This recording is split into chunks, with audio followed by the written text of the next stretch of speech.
Hello my pokey people, and welcome one and all to some Sun and Moon hype theory and fun.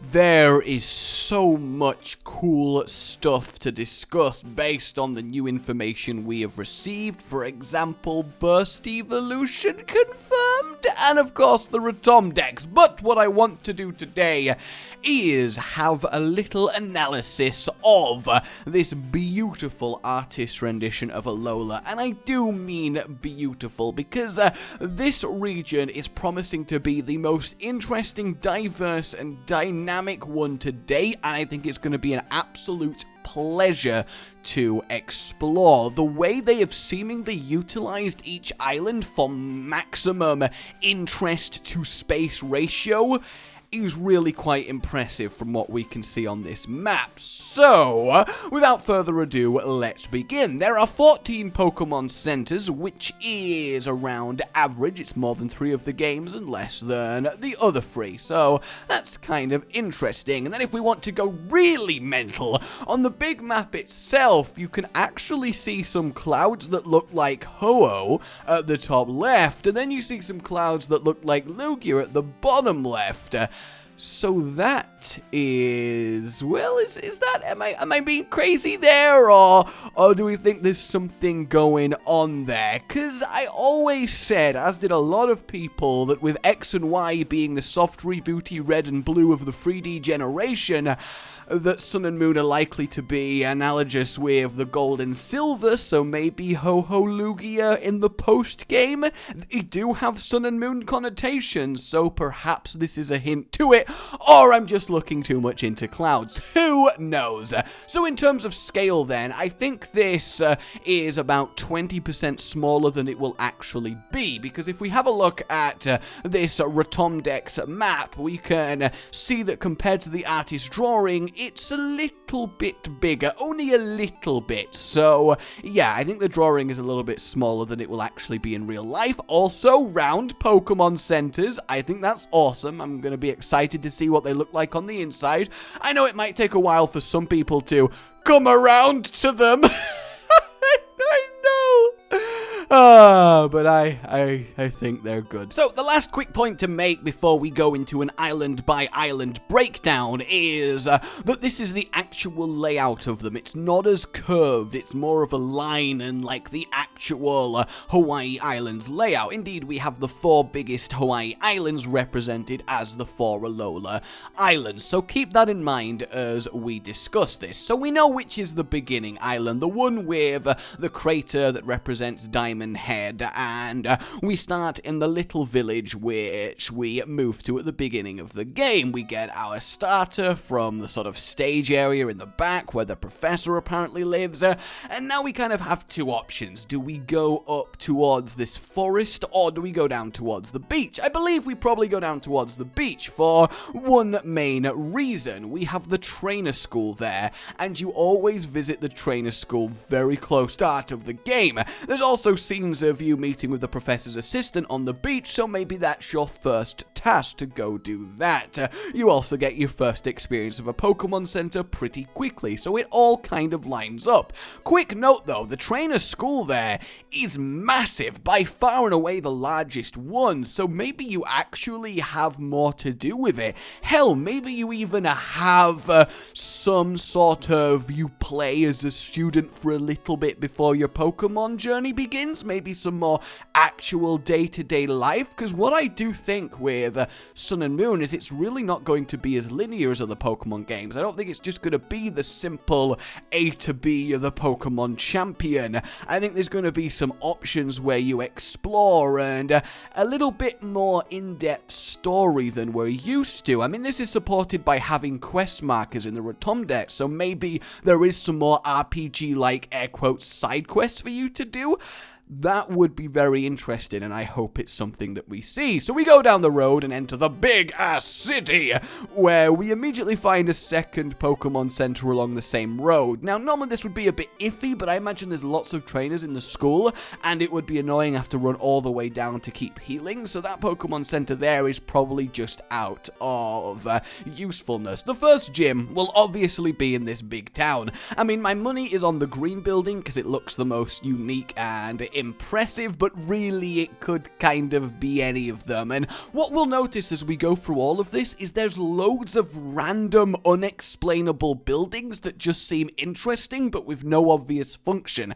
So again, I think we're going to have a lot of neat new stuff. I imagine for whatever reason you can't do the gym yet, or you have to go find the gym leader, so you head up north past this farm where you'll probably be able to grow berries and explore a little bit, which will head back behind the forest next to where you got your starter. You'll fight your way through it, find some basic bugs and birds, come back through, maybe talk to the professor again, maybe find the gym leader in the forest, unlock him, return to the big city, fight him, head to the blue boathouse, and move on to the next island. It seems very straightforward how this first one is going to go. I mean, there's a few little surf areas, but they strike me more as bonus areas for later in the game once you have the HM, and yeah, that's about it. So I will wager that we go to this island next, the volcano smoking red hot lava rock cave looking thing, which does look like it's going to be very interesting to explore. So if we go by the logic that it's blue boathouse to blue boathouse, then we would arrive in the town that has the water hotel slash maybe gym in the very first trailer we saw, with the horsey statue outside of it. Whether this will be a gym or the equivalent of the battle chateau, no idea. I mean, I think it would be a cool water gym. It certainly looks impressive, and there is a Pokemon Center, and it's quite clearly a very neat looking town. It remains to be seen, and this is what I'm saying, it's very hard to actually tell what's going on where in Alola, and that's a good thing. It's gonna be such more of an interesting journey for it. So then we can go down into what will either be a cave or a forest. I think my money is on a forest, because I think it'll just be a really dense cave-like forest, and actually an environment that we've not really seen before in a Pokemon game. Then we reach a much different style of town, a lot more Eastern influences, and there's what appears to be a graveyard, which makes sense because Hawaii and black magic, you know, it's got those types of legends within the culture, and we'll probably get our first taste of ghost Pokemon. I'd also wager there is a gym in this town, which will either be the lighthouse or the building near the docks, because obviously it looks like a kind of gymmable town, where I imagine we have to do these two towns before we're allowed to go to the right to what looks like a sort of all-inclusive holiday resort. Like, it's a big, impressive hotel, very beautiful looking. It's got its own dock, a beach, look like a little bit of surfing, and then most importantly, of course, a frickin' golf course. I mean, maybe that's going to be a minigame, Pokegolf? Hell, maybe there's going to be a enchanted ghost golf club Pokemon. I mean, I wouldn't put it past them after Vanillish, so that's kind of interesting. But I think this will just be a fun minigame-filled distraction for you, because there's no real connectors to the rest of the region. Then we have this big straight path, and now is when it gets kind of to decide where we're gonna go, because we can immediately take a right into a sort of park-looking town area with a Pokemon Center and what appears to be a contest hall, so as they do tend to be quite flashy, futuristic-y looking like that one does, which would make sense, because obviously contests were in Oris, and they're being really emphasized in the anime currently, so I think we'll get contests back in a big way in Sun and Moon, and this does look like a contest hall. Maybe not having them all over the place, but one central contest tournament could be fun to do. I've missed contests how they were in Sinnoh. I very much enjoyed them. And then throughout we have kind of a car park and a building leading up to a road that goes into the volcano. This is based on the still currently active massive tourist hotspot volcano in Hawaii on this same island that this is based on. So it's very much well done when compared to the real world. And I'm assuming this is some sort of tourist attraction. Maybe the blue roof building is a, like, place you go to sign up to the tour, maybe a visitor's center, and you get taken into the volcano. Maybe you go with your friend and you catch some fire Pokemon here, a little bit of surfing side bits, and then we either return to the main straight path and find the town on the left, or what I think is probably more likely is, for whatever reason, this road is blocked off and you can't go straight up, so you have to turn right. You go through the volcano, come out the back, end up on this road next to a Pokemon Center in a single building, which honestly might be a lone gym. Normally we don't see gyms out of towns, but it would be interesting to see a mix-up. And then we potentially head down, but it doesn't look like there's a connector, so maybe you don't. Maybe you just go through the volcano, do some sort of story thing here which helps you with progressing, go all the way back through, and then go up the road. It's interesting to think about what they might do, because there's a lot of options. They're really using the land well, which is really impressive, and was something I was worried about them kind of messing up on. So here we have what I am positive is the daycare. It's a farm looking area with a fenced off area, and it's got a massive long straight road next to it, which is impressive. They found a place on convoluted island layouts to have a long straight road, so this is totally going to be the daycare. There's a Pokemon Center with a small little town. I doubt there'll be a gym here. I think it'll be more just a nice place to visit, maybe a little bit of a story element, but I will be flabbergasted if that is not the Pokemon Center. And then this pooled area. Now, there is a famous 7 pooled location in Hawaii. I forget the actual name of it that this is probably based on, but it looks cool. It's almost like a stack of rock pools, which are awesome. So I imagine we'll find some cool Pokemon here, and I'm hoping we do interact it in a much bigger way than, oh, look, it looks cool in the background. I'm very excited by this landscape, and you see what I mean. There's lots of cool land masses in Alola that seem very neat to interact with. Also, potential Safari Zone friend safari type thing here, maybe connected to the big fenced building? Seems possible, right? So once you conquer this island, then you more than likely return to the blue docks and get a boat to the next blue docks. And this is difficult because it's whether you go to the canyon island where the legendary fight will happen, because here we see the white platform with the sheer rock is definitely where the legendaries were in the trailer, and normally you sort the evil team out and the legendaries about 70% of the way through the game, which is roughly the 3rd island, so you would think you go here, but there's no real way to get there. And harkening back to the actual layout of the region, going down a line on the right and then looping to the left for the grand finale does make a lot of sense. So for the sake of convenience, let's assume you go to the right island and the final blue docks and get to a very interesting town. There will almost certainly be a gym here, but there isn't a Pokemon Center unless you think the building with the bit of red outside is a Pokemon Center that has been changed to look like the town. Maybe there's a strict dress code going on here. And then there's this lovely, almost Japanese garden park area with a tower that's very similar to the one connected to Ho-Oh. And that might give credence to the Ho-Oh Easter egg in the clouds. Maybe that is gonna be something that the people who live there almost worship. Maybe they're very into Ho-Oh/Lugia, depending on your version. That could be cool, right? And then you can go up the road and find this interesting green-looking building. That may very well be the gym at the edge of the town. But apart from that, there's nowhere else really to go. So it'll definitely be a dead-end gym/story aspect.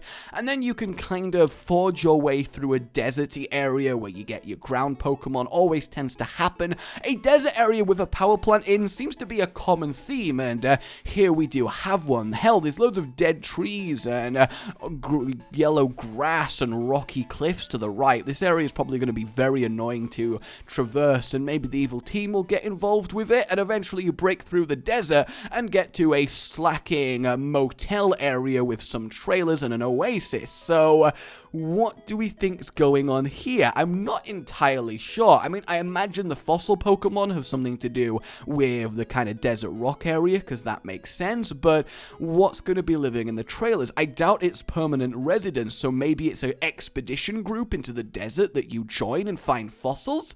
That would be neat, but either way, you move on and again have a couple options. You can go down to this almost ancient temple area, and this is where I think you'll meet a wise old Pokemaster who will teach your starter a signature move akin to Blast Burn, Frenzy Plant, and the water one. I forget the water one, because it kind of looks like a sensei's hut on a cliff at the edge of the island that no one really visits, and there's this sort of platform in the water that maybe you have to make a journey to and pass a sort of trial, and that would be really badass. So I think that's what's going to go down there. And then you also have this kind of temple area round to the left, as well as what looks like a mandatory surfing area in the immediate vicinity. This is where I think you'll need to know Surf for, the only place that looks like you might have to, air quotes, and then you get through this area, explore this platform, the few islands, see what you can find, and then move on to a final trailer and Pokemon Center,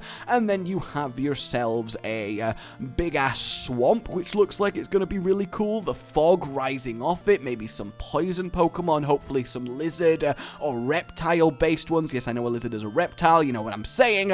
And then very interestingly, what I initially thought was like a stadium is almost like this altar. I mean, the 8 stone slabs with the circle in the middle, maybe a ritual is performed here, maybe something to do with the legendaries. I certainly think this temple probably has an object that you need to find in its depths to do with the legendaries by this point, but who really knows? Then you finally move on to a very spooky looking area that seems to be raining a lot, and ghostly lamps along the path to Wall Marion. As long as it's still standing, we have our first completely walled off Pokemon town, and it looks creepy as hell. And I think there'll be a ghost gym here, and the reason I think that is if we remember Phoebe from the Elite Four, where does she look like she's from? Alola, and she's said to be able to communicate with ghosts, so maybe there's a culture in Alola about communicating with ghost Pokemon, and they stake to themselves hidden in this secretive city. Or it could be an ancient city where the people still very much have an old tradition and believe in the legendaries of the region, perhaps, but I think it's going to be one or the other, and it's going to be a definite spooky influence there. It's going to be a very impressive place to visit. So obviously we have the big central mountain left after all of this before we move on, and I think this will be the last place you visit on this island. You go up the big ass elevator, fight your way through the icicle area, the excuse for ice Pokemon. Hell, I actually think there might be an ice town or a gym here. That would be pretty cool, right? And then you eventually get out the back of it and find the Space Center, which is actually based on a space center located on the same island, in the same place, in the same snowy mountains in real life. So that's kind of cool. What role will it take? I think this will identify the coming of Solgaleo and Lunala and the evil team doing their things, and you'll get here as the last thing you do before visiting the Canyon Island, and then you have to quickly go, and that's when you fly over to it from the Space Center area and arrive towards the dock area where there seems to be the only Pokemon Center on the island. I imagine this place does actually have a gym, this little floating town, if it indeed it is a floating town, because that would be badass. You explore a little bit, there's a ruined town with only one building left. I imagine there'll be lots of discovery here. It seems almost uninhabited, this island. Maybe it's a lost island, maybe it's cursed, maybe people don't go here, much like Ravenholm, and you're a brave explorer trying to stop this evil plan, and you're having to forced to go to this cursed island with lots of rare Pokemon that people don't see often. Could be a really cool climax to the game. You've got this lovely geyser area, you've got canyons leading to a big giant tree that actually has a road going to its base, so I think it'll be hollowed out. And hell, imagine an entire town located within the tree. Would that not be badass? And then finally you work your way through the canyons, cross the bridge, reach the platform where the legendary is, stop them, stop the evil team, that's all good, and then you're kinda done. But you may be thinking, what about the Elite Four Rage? Well, apart from the couple little bonus islands at the bottom left and the one in fog, clouds with a palm tree on at the top right, which is kind of screaming mythical event Pokemon Island. I actually think the Elite Four and Victory Road is going to be very unique in this region, because I think it's going to be this man-made floating complex in the center of everything. I think the big-ass building will be the test, aka the Victory Road, and then the building at the back will have the Elite Four and the champion in. I mean, it could be a Battle Frontier type thing, and I could be completely wrong, but where else on the map is Elite Four worthy? The Ice Mountain is the only big candidate, but it just doesn't make sense with the observatory there, because that's got to have some story significance. So I do think this central man-made floating complex is the Elite Four. So there you go, guys. That is a, air quotes, quick breakdown of the region. Oh man, let me know what you thought. Let me know your ideas, what you're looking forward to, anything I may have missed, anything you want to point out. This has been one hell of an undertaking. Let me know what you'd like me to discuss next time. Like if you've enjoyed this, subscribe for more, and I'll see you next time.